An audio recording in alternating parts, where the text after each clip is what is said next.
146।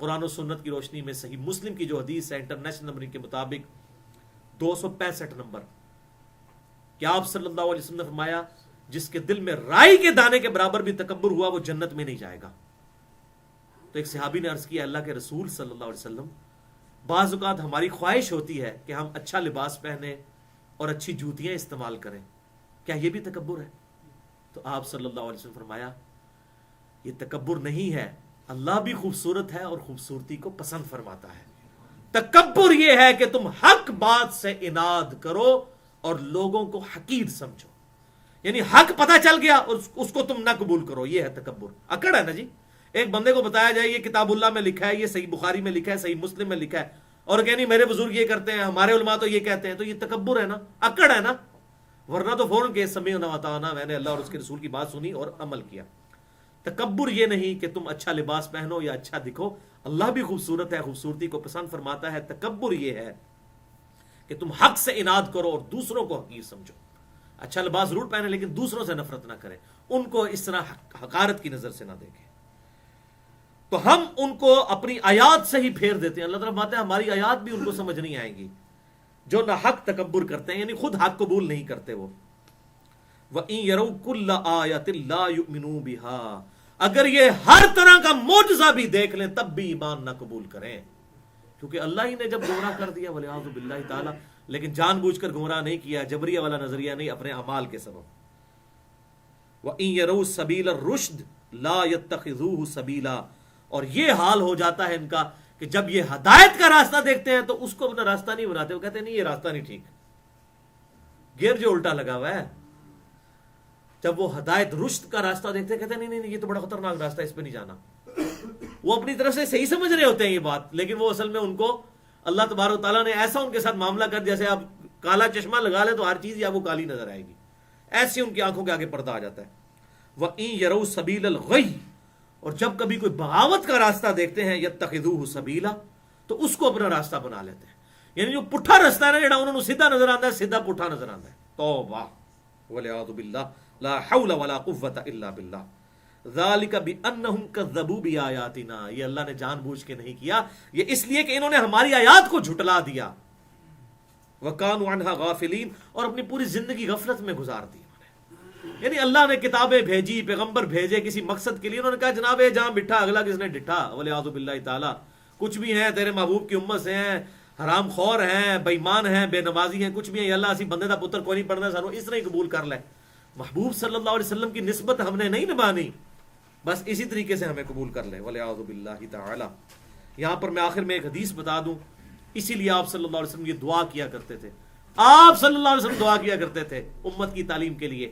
صحیح مسلم international number کے مطابق 6750، یہ کتاب القدر تقدیر والے چیپٹر میں آپ صلی اللہ علیہ وسلم کی دعا ہے۔